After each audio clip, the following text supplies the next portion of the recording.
दोस्तों, आपका स्वागत है आर्यन कला यूट्यूब चैनल पे। और आप देख रहे हैं यूपी टीजीटी की वैकेंसी 3,539 पदों के विषयवार वर्गवार बालक बालिका सब मिला के आ गया है और ये और बढ़ने के चांसेस हैं। तो जैसे कुछ सब्जेक्ट के ऐसे अभ्यर्थी हैं जिनका बहुत ही कम आया है, उनका पद बहुत कम आया है, तो वो चयन बोर्ड पे धरना दे रहे हैं, बात कर रहे हैं और वैकेंसी बढ़ सकती है। ठीक है, रही बात वैकेंसी कितनी बढ़ जाए कितनी घट जाए, उससे विशेष मतलब नहीं। मतलब ये है कि आपकी तैयारी होनी चाहिए, आपकी तैयारी अच्छी होनी चाहिए जिससे कि आपका चयन हो जाए, यानी आपको एक सीट कंफर्म कर लेना है।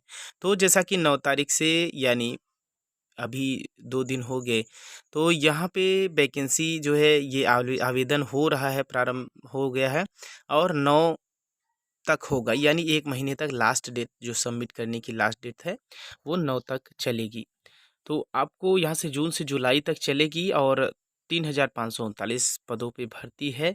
यहाँ पे आप देख पा रहे हैं कि जो टीजीटी की वैकेंसी आई उसके लिए कुछ महत्वपूर्ण निर्देश दिए हैं, आप इसको ध्यान से पढ़ लीजिएगा। और इसमें सबसे जो प्रमुख बातें हैं वो मैं बता दे रहा हूँ कि जितने भी सामान्य वर्ग के छात्र हैं उनके लिए ईडब्ल्यूएस प्रमाण पत्र लगता है, यानी आपको आय प्रमाण पत्र बनवाना होगा, उसके साथ ईडब्ल्यूएस का प्रमाण पत्र बनवा के उसको 10% आरक्षण प्रदान किया जाएगा।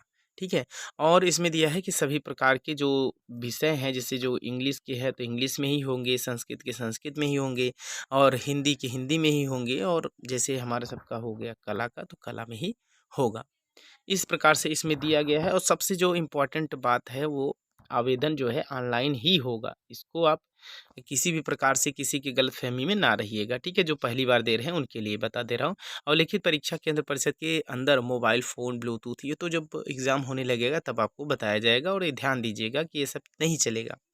ठीक है, तो इसमें आपको मेन चीज़ जैसे जो ज़रूरी ये है कि इसमें अ, कितने मतलब क्वेश्चन आएंगे, तो 120 क्वेश्चन आएंगे। कितने घंटे का होगा, 2 घंटे का होगा।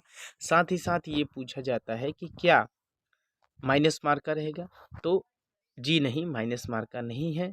आपको 125 क्वेश्चन 500 पूर्णांक का 2 घंटे में कंप्लीट करना है, अच्छे से करना है जिससे आपका सिलेक्शन हो जाए। तो उसके लिए अच्छी से तैयारी करना है। तो अच्छी तैयारी के लिए क्या करना होगा आप खुद जानते हैं, अगर नहीं जानते हैं तो मैं आपको पूरा डिटेल से बता दूंगा। ठीक है, तो ईडब्ल्यूएस जिनका प्रमाण पत्र है उनका जो आवेदन शुल्क लगेगा वो 400 रुपये लगेगा, और जो अनारक्षित यानी सामान्य वर्ग के हैं उनका 700 रुपये आवेदन शुल्क लगेगा। अन्य पिछड़ा वर्ग के लिए भी 700 लगेगा, अनुसूचित जाति के लिए 400 लगेगा, अनुसूचित जनजाति के लिए 200 लगेगा। इस प्रकार से यहाँ पे दिया गया है आवेदन भरने के लिए। और तृतीय चरण का सबमिट जो होगा उसमें पासपोर्ट साइज़ फ़ोटो ये सभी जो लगेंगे ये सब आप पढ़ लीजिएगा, और जो आवेदन जहाँ से कराएंगे वहाँ से आपको सारी चीज़ें वहाँ से वो बता देंगे और मिल जाएगी। तो रही बात इतनी विशेष जानकारी है, यहाँ पे आयु सीमा की बात हो रही है। आयु सीमा में कितना होना चाहिए, तो 21 वर्ष आप कंप्लीट किए हों, उसके बाद चाहे जितना वर्ष आपका हो रिटायरमेंट तक आप टीजीटी की परीक्षा दे सकते हैं। एलिजिबिलिटी आपका ग्रेजुएशन होना चाहिए, उसके साथ इंटर में कला होना चाहिए। अगर ग्रेजुएशन में भी कला है तो सबसे अच्छा है, लेकिन इंटरमीडिएट में कला होना अति आवश्यक है। यहाँ पे शैक्षणिक योग्यता आप देख रहे हैं दिया गया है।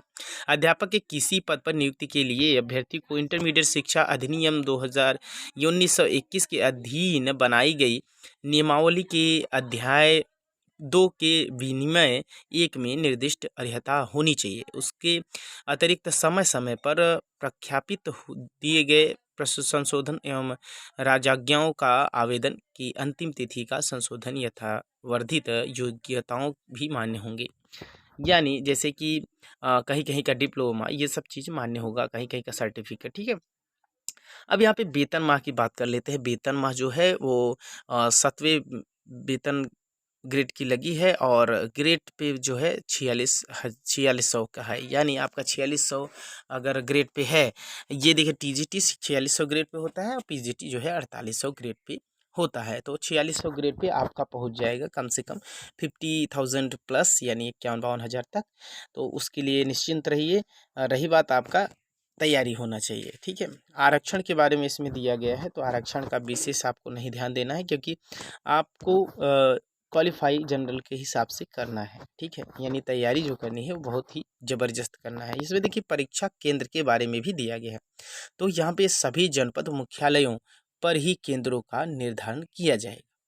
अभ्यर्थी को कोई भी परीक्षा केंद्र आवंटित किया जा सकता है। परीक्षा केंद्र, समय सारणी और अनुक्रमांक आदि की सूचना यथा समय दी जाएगी। ठीक है, तो इसके बारे में आप निश्चिंत रहिए, उस समय दिया जाएगा। भर्ती प्रक्रिया जो रहेगी वो 18 फरवरी 2019 द्वारा संशोधित उत्तर प्रदेश माध्यमिक शिक्षा सेवा चयन बोर्ड नियमावली 1998 में विहित प्रक्रिया अनुसार मात्र लिखित परीक्षा के आधार पर होगी। यानी इंटरव्यू, यहाँ पे देख सकते हैं, इंटरव्यू नहीं होगा, लिखित परीक्षा होगी, जो कि 125 क्वेश्चन रहेगा, 500 अंक का पूर्णांक रहेगा। एक क्वेश्चन का जो अंक रहेगा वो पूर्णांक 4 अंक रहेगा। ठीक है, एक अगर क्वेश्चन सही करते हैं तो 4 अंक आपका मिल जाएगा। समय अवधि की बात करें तो 2 घंटा समय अवधि है और बहुविकल्पी प्रश्न पूछे जाएंगे। तो मेरिट जो होगा वो मेरिट 1998 के नियम 12(8) के अनुसार विज्ञापित रिक्त पदों की संख्याओं के अधिक किंतु 25% से अनधिक, यानी इस हिसाब से होगा जैसे कि होता है। ठीक है, तो यहाँ पे संस्था आवंटन के बारे में भी दिया गया है, उसको आप देख लेंगे। ठीक है, और यहाँ पे मेन जो बात है, देखिए बालक वर्ग का 3213 टोटल जो है ये पद आए हैं बालक वर्ग का। ठीक है, यानी जो बालक वर्ग, यानी कि जो बालक विद्यालय में पढ़ाएंगी, यानी उसमें बालक बालिका दोनों पढ़ सकते हैं। ठीक है, वो उस विद्यालय के लिए 3213 पद आए हैं। तो इसमें कला की जो वैकेंसी है, यानी बालक वर्ग में कला की जो वैकेंसी टोटल आई है 132 आई है। जिसमें सामान्य वर्ग की बात करें तो सामान्य वर्ग की 71 है और ओबीसी की 35 है, सीएससी की 36 है, और इस हिसाब से 139 वैकेंसी आई है। ठीक है, बालिका वर्ग की देखें तो 336 टोटल पद हैं, जिनमें से बालिका कला वर्ग की 16 टोटल वैकेंसी है और जनरल में 11 है, ओबीसी में 5 है। ठीक है, इस प्रकार से वैकेंसी सीट दी गई है।